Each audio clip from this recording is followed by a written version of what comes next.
நினைக்காத விஷயம் வேணால் நடக்காமல் இருக்கலாம், நினச்சிக்கிட்டு இருக்க விஷயம் வந்து கண்டிப்பாக நடக்கும். அவ்வளோலாம் செலவழித்து ஸ்ரீலங்காவுக்கு டிக்கெட்டை போட்டு வந்து அங்கே எல்லாம் சுற்றி பார்த்து எங்கெங்கெல்லாம் பார்க்கணுமோ அப்படின்ட்டு இல்லாமல் அவ்வளோ காசு செலவழிக்க தேவையில்லை. இந்த படத்துக்கு ஒரு டிக்கெட் எடுங்க, யாழ்ப்பாணம் டவுனில் இறங்கி ஒரு அழகான கிராமத்துக்குள்ளே ஒரு பஸ்ஸில் ஏறி நீங்கள் போகும்போது ஒரு 5 ராஜா பாட்டு கேட்டு ஜன்னல் கரையோட ஒரு காத்தடிக்கும் போது கண்ணால் உங்களுக்கு எப்படி ஒரு கண்ணீர் வருமோ அப்படியான ஃபீலிங்கை இந்த படம் கொடுக்கும். அதே மாதிரி ஐரோப்பிய கலைஞர்கள் நிறைய பேர் இந்த படத்தில் நடிச்சிருக்கிறீனம், இந்த படத்தில் முதலீட்டாளர்களாக இருக்கிறோம், அவர்களுக்கும் என்னுடைய நன்றி.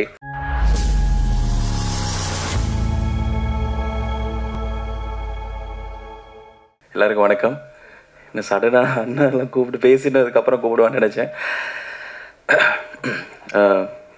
பத்திரிகையாளர்கள், மீடியா நண்பர்கள், மேடையில் அமர்ந்திருக்கும் ப்ரொடியூசர், இயக்குனர்கள், அதுக்கப்புறமா எங்களுடைய நலன் விரும்பிகள் எல்லாருக்குமே வந்து வணக்கம் அண்ட் ரொம்ப நன்றி. அந்தோனி படத்தினுடைய ட்ரெய்லர் அண்ட் இசை வெளியீட்டு விழா எல்லாருக்கும் வந்ததுக்கு. அதாவது ரொம்ப நாள் ஒரு ட்ரீம் இது, அப்படி ஒரு ஸ்டேஜில் ஏறி, அதாவது இதே பிரசாத் லேபில் நம்மளோட பேனரும் வந்து இருக்குது, அந்த ஸ்டேஜில் ஏறி நம்ம வந்து உட்காரோம் அப்படின்னு ரொம்ப நாள் ஒரு ட்ரீம். ஏன்னா ஒரு ஓப்பன் பண்ணால் ஒரு 3 வருஷத்துக்கு முன்னாடி நானும் ஜெனோஷனும் இதே பிரசாத் லேபில் வந்து ஒரு புக் லான்ச்சுக்கு வந்திருந்தோம். அப்போது அங்கே உட்காந்துருந்தோம் அந்த இடத்துல. அப்போ உட்காந்துருக்கும்போது அண்ணா பார்த்துக்கண்ணா, இதே இடத்துல ஒரு நாள் நம்ம உட்காந்துடணும் அப்படின்னு சொன்ன, ஒரு படம் பண்ணிவிட்டு இந்த இடத்துல வந்து நம்ம அதை லான்ச் பண்ணோன்னா பெருசாக அப்படின்னு சொல்லியிருந்தாரு. ஸோ ஏதோ ஒரு இந்த யூனிவர்ஸ் நமக்கு கரெக்டாக ஒரு விஷயத்தை நோக்கி அதை ஒரு விஷயத்தை நினச்சிட்டே இருக்கும்போது அந்த விஷயம் கண்டிப்பாக நமக்கு நடக்கும்.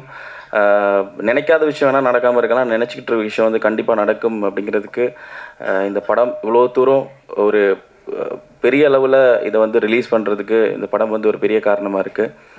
அதாவது இலங்கைன்னு சொல்லும்போது அங்கே ஒரு அழகான ஒரு வாழ்வியல் இருக்குது, அங்கே ஒரு அழகான ஒரு காதல் இருக்குது, அங்கே அவங்களுடைய ட்ரெஸ்ஸிங் சென்ஸ்லேருந்து, சாப்பிட்ற முறையிலேருந்து, சாப்பாட்டு முறையிலேருந்து, ஈவன் சமைக்கிற முறையிலேருந்து நிறைய வித்தியாசங்கள் இருக்குது. ஸோ எங்களுடைய வாழ்க்கையை வந்து நாங்கள் உலகத்துக்கு காட்டணும்.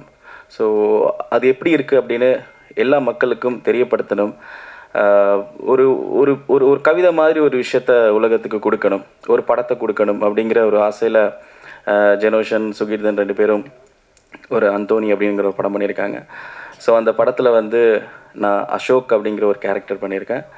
ஸோ அந்த கேரக்டரும் எல்லாருக்கும் படம் ரிலீஸ் ஆனதுக்கு பிறகு பிடிக்கும் அப்படின்னு நம்புகிறேன். ஸோ இந்த படத்துக்கு எனக்கு வாய்ப்பு கொடுத்த ப்ரொடியூசர் ரமணன் அண்ணா அவருக்கும், அதுக்கப்புறமா இயக்குனர் சுகீர்தன், அப்புறம் ஜெனோஷன் அவர்களுக்கும், இதை தாண்டி என்னுடைய அண்ணா கோ ஆர்டிஸ்ட் கயல் வின்சன் அண்ணா அவருக்கும் எனக்கு ரொம்ப நன்றி.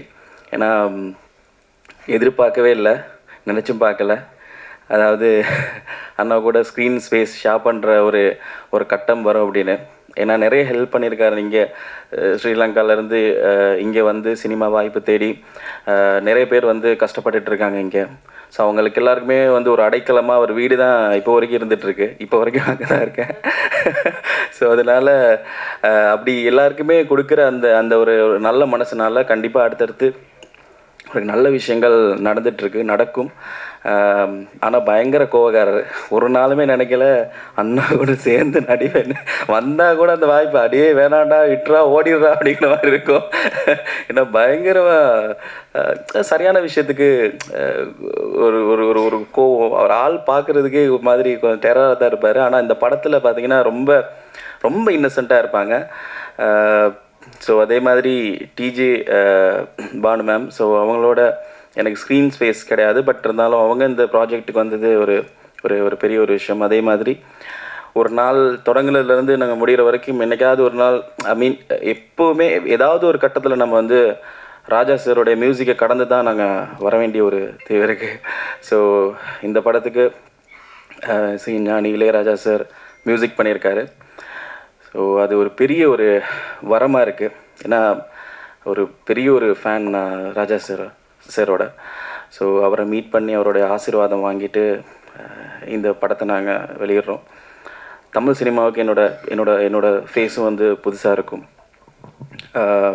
இந்த படம் ரிலீஸ் ஆனதுக்கப்புறம் அடுத்தடுத்து நிறைய விஷயங்கள் வாய்ப்புகள் கிடைக்கும், ஏதாவது பண்ணுவேன் அப்படிங்கிற நான் நம்புகிறேன்.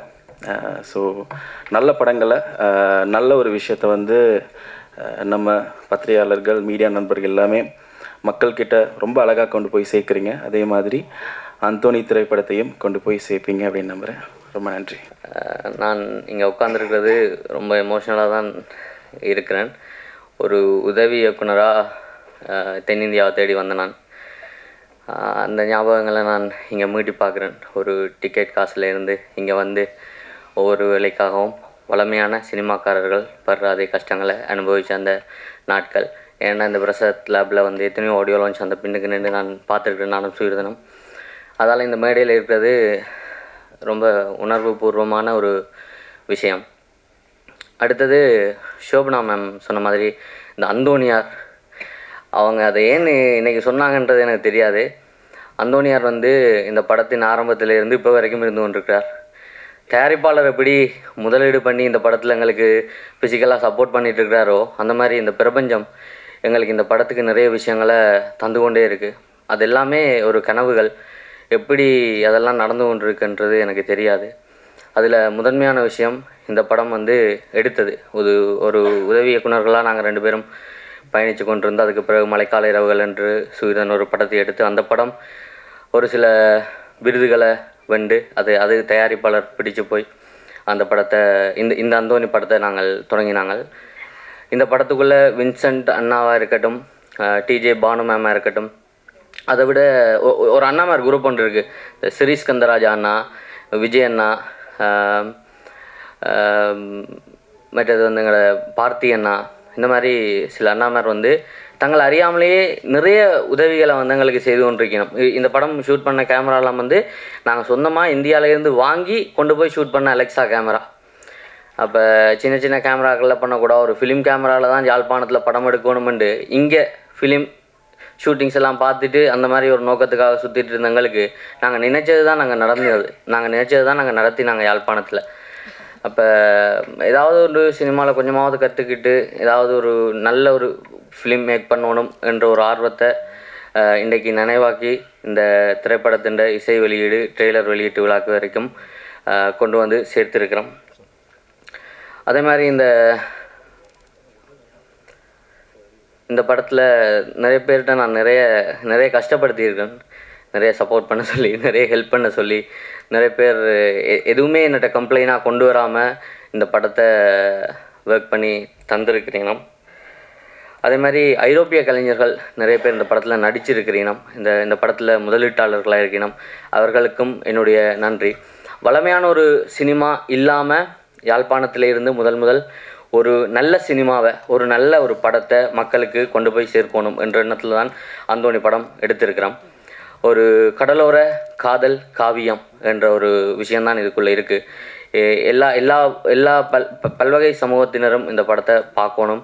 ஒரு ஃபீல் குட்டான படம். தியேட்டரில் பார்த்து எல்லாருமே சப்போர்ட் பண்ணணும். இங்கே உள்ள மீடியா நண்பர்கள் அவர்களாம் இந்த தமிழ்நாட்டில் முதன்மையானவர்கள். ஒரு விஷயத்தையும் கொண்டு போய் சேர்க்கிறதுக்கு மக்கள்கிட்ட நீங்கள் எங்களுடைய இந்த திரைப்படத்தை தமிழ்நாட்டிலேயும் உலகம் முழுக்கவும் இருக்கிற மக்கள்கிட்ட கொண்டு போய் சேர்க்கணும், இதை வெற்றியடை செய்யணும் என்று கேட்டுக்கொள்கிறேன். நன்றி.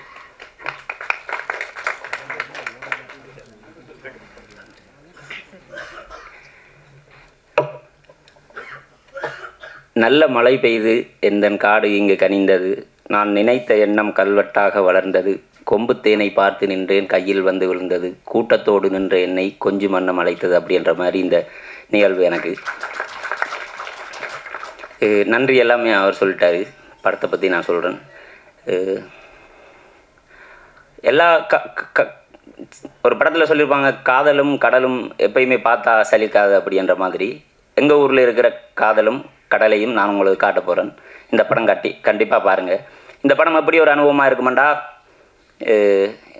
அவ்வளோவெல்லாம் செலவழித்து ஸ்ரீலங்காவுக்கு டிக்கெட்டை போட்டு வந்து அங்கே எல்லாம் சுற்றி பார்த்து எங்கெங்கெல்லாம் பார்க்கணுமோ அப்படின்ட்டு இல்லாமல் அவ்வளோ காசு செலவழிக்க தேவையில்லை. இந்த படத்துக்கு ஒரு டிக்கெட் எடுங்க. யாழ்ப்பாணம் டவுனில் இறங்கி ஒரு அழகான கிராமத்துக்குள்ளே ஒரு பஸ்ஸில் ஏறி நீங்கள் போகும்போது ஒரு 5 ராஜா பாட்டு கேட்டு ஜன்னல் கரையோட ஒரு காற்றடிக்கும் போது கண்ணால் உங்களுக்கு எப்படி ஒரு கண்ணீர் வருமோ அப்படியான ஃபீலிங்கை இந்த படம் கொடுக்கும். மற்றபடி என் டீம் எல்லாருமே உதவி இயக்குனர்கள் அது எல்லாமே இல்லாமல் எல்லாருமே நண்பர்கள். தமிழாக இருக்கட்டும், கலையக்காவாக இருக்கட்டும், என் டீமில் வேலை செஞ்ச ஆகாஷ், மது ஸ்டாலின் அப்படி இப்படி நிறைய பேர் இருக்குது. நேரம் போதாமே என்று பின்னால் தட்டிக்கிட்டு இருக்காங்க. அதனால் ஓகே. எங்கள் அப்பாவுக்கு முதலாவது நன்றி. அடுத்தது எல்லாருக்குமே பையனோட வெற்றியை பார்க்குறதுக்காக பார்க்குறது எல்லா பக்கமே கொடுத்து வைக்கிறதில்ல. இந்த போஸ்ட் ப்ரொடக்ஷன் நடந்து கொண்டு இருக்கும்போது தான் ஜெனோசனாகட அப்பா இருந்தார். இறந்து 2வது நாள் திருப்பி டிக்கெட்டை போட்டு வந்து இங்கே டப்பிங் மிக்சிங்கான வேலைகள்லாம் பார்த்துக்கிட்டு இருக்காங்க. எங்கள் அப்பா உயிரோடு தான் இருக்கார். எங்கள் அப்பா சார்பில் அவங்க அப்பா சார்பில் கட்டாயமாக அவர் பார்ப்பார், சந்தோஷப்படுவார். அவங்க அம்மா எல்லாருக்குமே நன்றி. அடுத்தது அண்ணா வின்சண்ணா, இந்த கடலில் எப்படி கடக்க போகிறோம் அப்படின்ட்டு இருக்கும்போது இந்த கடலில் கடக்கிறதுக்கான கிடைச்ச ஒரு படகு, ஒரு பலமான படகு. அப்படி மேம் அந்த கடலில் கிடைச்ச முத்து ஜோமா மேம் அவங்க அந்த முத்து சரியான காலத்தில் எங்கே இருக்கணுமோ அப்படி தான் இவங்களுக்கு மகளாக நடிச்சிருந்த மருமகள் அவங்க. மற்றது அசோக் கேரக்டர், கரோலின் கேரக்டர் எல்லாருமே அற்புதமாக இருக்கும். அழகான காதல் கதை, ஒன்றுமே இல்லை. நல்ல கண்டென்ட்டும் நல்ல கதைகளுமே பார்க்குறதுக்கு இப்போ ஆடியன்ஸ் எல்லாருமே வந்துட்டாங்கன்றது தெரியுது. நிறைய தளங்கள் இருக்குது. கட்டாயம் உங்களுக்கு இது ஒரு நல்ல படைப்பாக நல்ல அனுபவத்தை தர்ற மாதிரி இருக்கும். நன்றி.